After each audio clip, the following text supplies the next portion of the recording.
Hello friends, आज हम जा रहे हैं वैष्णो देवी। तो चलिए मेरे साथ और लगाइए माता रानी का जयकारा। जय माता दी, जय माता दी, जय माता दी। हमारे तो बोलते रहना अपनी अपनी मनोकामनाएं। बढ़िया बढ़िया बोलना है। सबकी मनोकामनाएं पूरी होंगी। हाँ।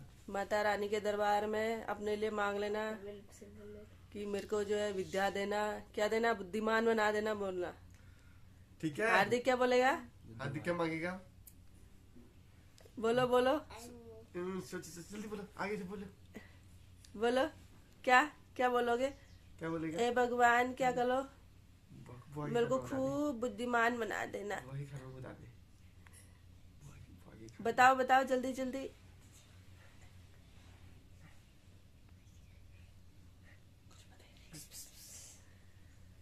क्या चाहिए? कुछ कुर्सी मांगेगा अपने लिए। कुर्सी मांग लेना अभी से तो। क्या? मंत्री की कुर्सी। बुद्धिमान। अच्छा, एक बनेगा बुद्धिमान और एक के पास होगी कुर्सी। ये देखो फ्रेंड्स, हम लोग पहुंच चुके हैं।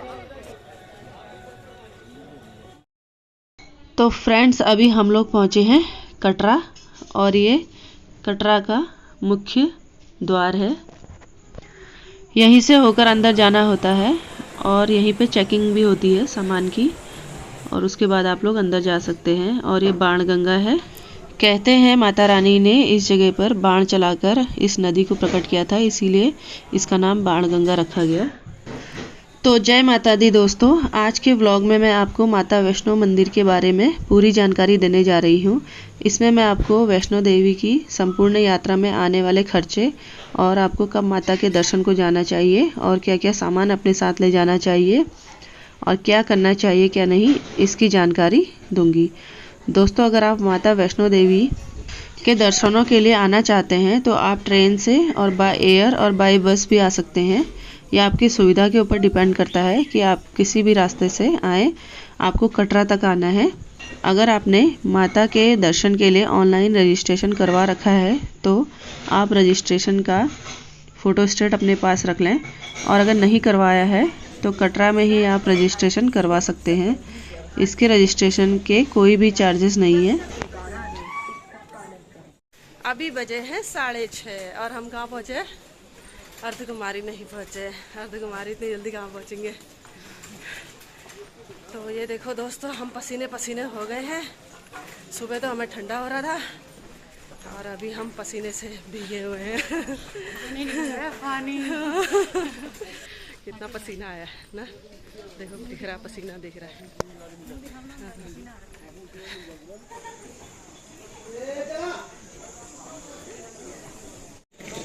ये देखिए दोस्तों, आ गया एक जवान, आ गया। अरे वाह वाह, इतनी सुपर फास्ट। दौड़ किस ले रहे होंगे। हाँ, अभी हम लोग अर्धकुमारी से आगे निकल आए हैं और टाइम हो गया है 7:30 बजे। तो फ्रेंड्स हम लोग बहुत स्पीड से चल रहे हैं, तो बने रहिए हमारे साथ। आप लोगों की भी कोई मनोकामना हो तो आप लोग भी मांग सकते हैं। जब भी मेरा व्लॉग आप लोग देखें तब आप लोग माता रानी से मन्नत मांग लें और माता रानी आपकी इच्छा ज़रूर पूरी करेगी, ऐसा मेरा विश्वास है।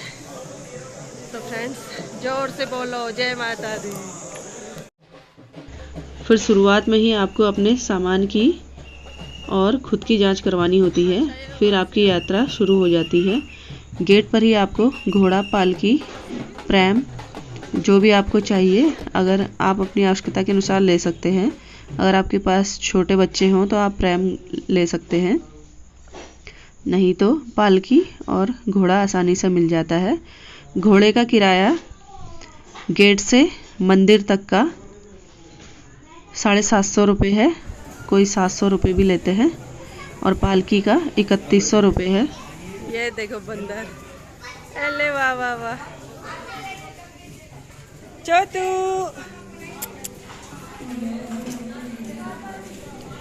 किराया ऊपर नीचे हो सकता है, अलग अलग सीज़न में अलग अलग किराया रहता है।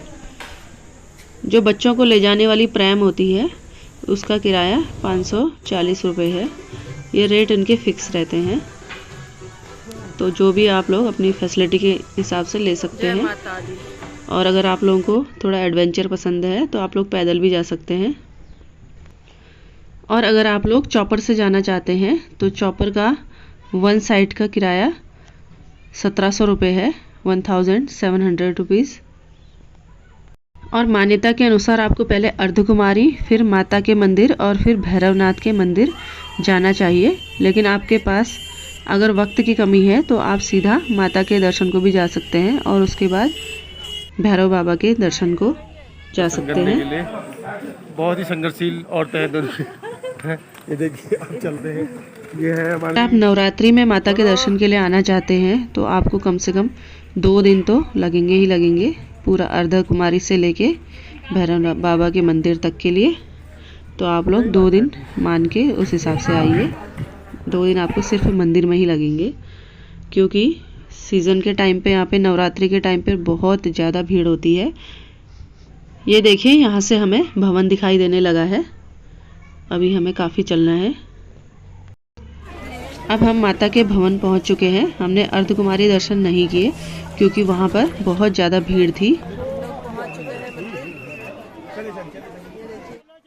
अब आप लोग देख सकते हैं यहाँ पर कितनी भीड़ है। यहाँ पर प्रसाद लेने के लिए भी लंबी लंबी लाइन लगी हुई है। ये स्टार्टिंग पॉइंट है, यहीं से अंदर को होते हुए माता के मंदिर में जाते हैं। ये रास्ता है वहाँ जाने का। और यहाँ पे शुरुआत में ही गणेश जी का कितना अच्छा श्रृंगार किया हुआ है फूलों से, देखिए। फिर इसके आगे ही प्रसाद के लिए आप लोग यहाँ से भी प्रसाद ले सकते हैं और गेट के बाहर भी प्रसाद मिलता है। तो आप लोगों को जहाँ पे भी सुविधा मिल रही हो आप वहाँ से ले सकते हैं। और आप लोग यहाँ पर भीड़ देख के अंदाज़ा लगा सकते हैं कि अंदर कितनी ज़्यादा भीड़ होगी। ये देखिए लाइन लगी हुई है प्रसाद लेने के लिए, और जहाँ पर भी प्रसाद मिलता है वहाँ पर इतनी ही लंबी लंबी लाइनें लगी हुई हैं। अगर आप लोग पैदल माता के दर्शन के लिए जा रहे हैं तो अपने साथ पेन किलर ज़रूर रखें, क्योंकि ऊपर जाते समय तो उतना पैरों में दर्द नहीं होता, लेकिन नीचे आते वक्त बहुत ज़्यादा दर्द होने लगता है। यहाँ से माता के का प्रवेश द्वार शुरू होता है। ये जो फूलों से सजाया हुआ है गोल रिंग सा, इसके अंदर से एंटर करते हैं। और यहाँ तक लाइन लगी हुई थी, पूरा भक्तों की लाइन, बहुत ज़्यादा भीड़ थी। ये देखिए आप भीड़ का अंदाज़ा लगा सकते हैं। ये सारी लाइनें लगी हुई हैं यहाँ पे। यहाँ पर आपको लॉकर में अपना सामान रखना होता है और उसके बाद ही आपको अंदर जाने दिया जाता है। आपके पास कोई बेल्ट या पर्स या मोबाइल कुछ भी नहीं होना चाहिए, वो सब कुछ यहाँ पे लॉकर में जमा कर दिया जाता है।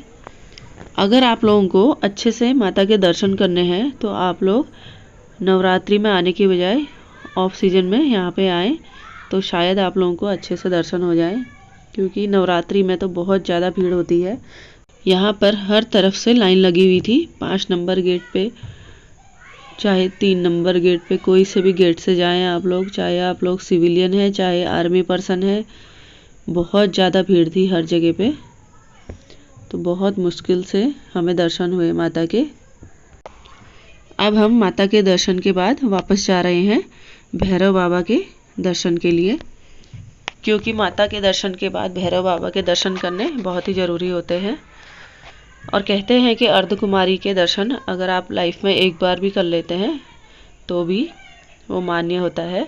हर बार जितनी बार भी आप मंदिर आते हैं ज़रूरी नहीं कि आप अर्धकुमारी के दर्शन करें। अगर आप एक बार भी कर लेते हैं तो उसके बाद आप फिर वैष्णो माता के दर्शन और भैरव बाबा के दर्शन कर सकते हैं, ऐसा कहा जाता है। लेकिन अगर आप वैष्णो देवी के दर्शन करते हैं तो उसके बाद आपको भैरव बाबा के दर्शन करने ज़रूरी होते हैं। और अगर आप वैष्णो देवी मंदिर आना चाहते हैं तो पहले से ही आप वॉक की प्रैक्टिस कर लें।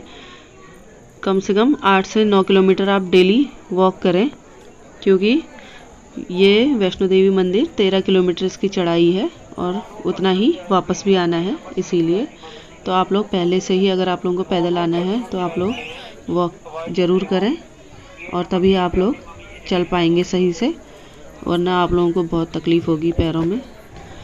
और अगर आप अक्टूबर में नवरात्रों में माता के मंदिर आ रहे हैं तो स्वेटर वगैरह ज़रूर रखें अपने साथ, क्योंकि वहाँ पे ठंड होती है हल्की सी।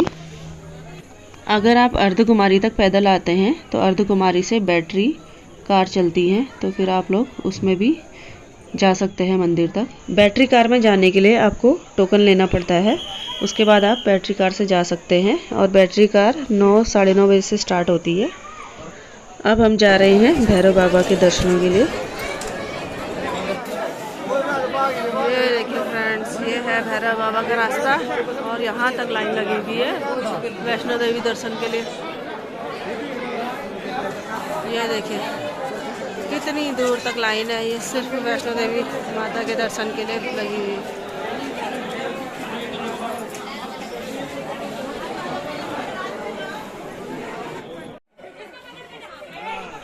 आप लोग भैरव बाबा के दर्शन के लिए रोपवे से भी जा सकते हैं और घोड़े से भी जा सकते हैं और पैदल भी जा सकते हैं। हम लोग पैदल ही गए क्योंकि रोपवे में बहुत ही ज़्यादा लंबी लाइन थी। उतनी देर में तो हम लोग वापस भी आ चुके होते, इसलिए हम लोग पैदल ही हमने जाने का निश्चय किया।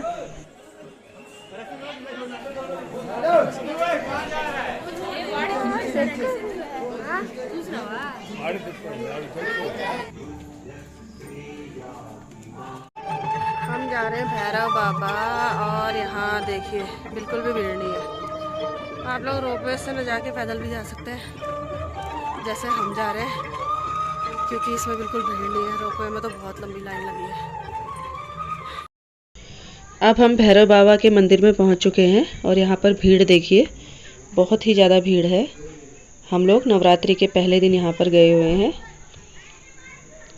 और यहाँ से व्यू देखिए। यहाँ पर चॉपर उतरता है, ये हेलीपैड है। कटरा से चॉपर यहाँ पर लैंड करता है। अब मैं आप लोगों को वैष्णो देवी माता की कहानी सुनाती हूँ कि इसकी क्या कहानी है।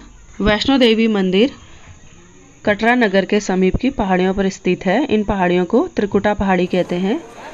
यहाँ पर लगभग 5200 फीट की ऊंचाई पर यह स्थित है। त्रिकुटा पहाड़ियों पर स्थित माता वैष्णो देवी की स्वयंभू 3 मूर्तियाँ हैं। सबसे पहले देवी काली हैं और फिर वैष्णवी बीच में, और साइड में उनके सरस्वती माता पिंडी के रूप में गुफा में विराजित है। माता की जो पवित्र गुफा है उसकी लंबाई 98 फीट है। भवन वह स्थान है जहां माता ने भैरवनाथ का वध किया था। प्राचीन गुफा के समक्ष भैरव का शरीर मौजूद है और उसका सिर उड़कर 3 किलोमीटर दूर भैरव घाटी में चला गया और शरीर यहीं रह गया। जिस स्थान पर सिर गिरा, आज उस स्थान को भैरवनाथ के मंदिर के नाम से जाना जाता है। मंदिर के संबंध में कई तरह की कथाएं प्रचलित है। एक बार त्रिकुटा की पहाड़ी पर एक सुंदर कन्या को देखकर भैरवनाथ उससे पकड़ने के लिए दौड़े। तब वह कन्या वायु रूप में बदलकर त्रिकुटा पर्वत की ओर उड़ चली। भैरवनाथ भी उनके पीछे भागे। माना जाता है कि तभी मां की रक्षा के लिए वहां पवन पुत्र हनुमान पहुंच गए।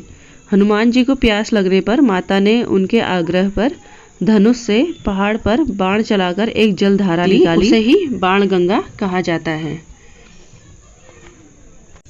फिर माता ने एक गुफा में प्रवेश किया। माता ने 9 माह तक उस गुफा में तपस्या की और हनुमान जी ने वहां पे पहरा दिया।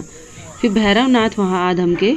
उस दौरान एक साधु ने भैरवनाथ से कहा कि तू जिसे एक कन्या समझ रहा है वह आदि शक्ति जगदम्बा है, इसलिए उस महाशक्ति का पीछा छोड़ दे। भैरवनाथ ने साधु की बात नहीं मानी। तब माता गुफा की दूसरी ओर से मार्ग बनाकर बाहर निकल गई। यह गुफा आज भी अर्धकुमारी के नाम से प्रसिद्ध है।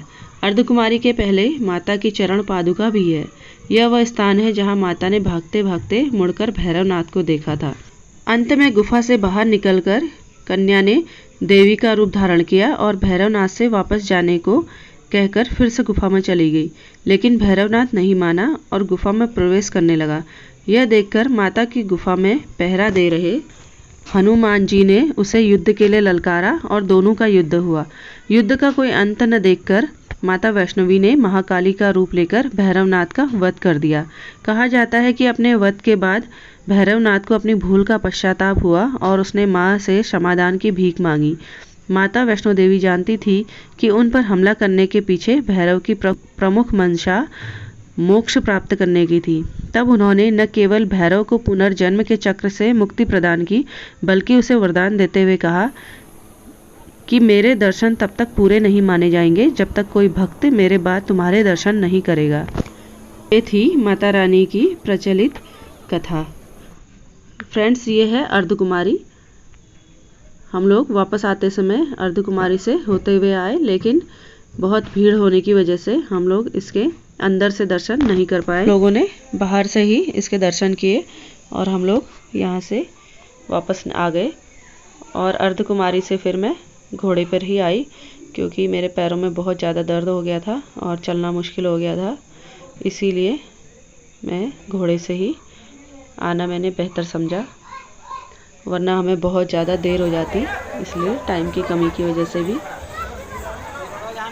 तो आप लोग, अगर आप लोगों को कोई प्रॉब्लम हो तो आप लोग ऊपर से ही, मंदिर से ही सीधा घोड़ा कर सकते हैं, क्योंकि आप चाहे घोड़े को अर्धकुमारी से करें चाहे मंदिर से ही करें, वो पैसे उतने ही लेता है, इसीलिए। तो फ्रेंड्स, ये था मेरा मंदिर का आज का व्लॉग। ये पहली नवरात्रि का व्लॉग है। आप लोगों को कैसा लगा आप लोग ज़रूर बताइएगा और कमेंट्स में जय माता दी ज़रूर लिखिएगा। माता आप लोगों की सभी मनोकामना पूर्ण करे। Thank you for watching.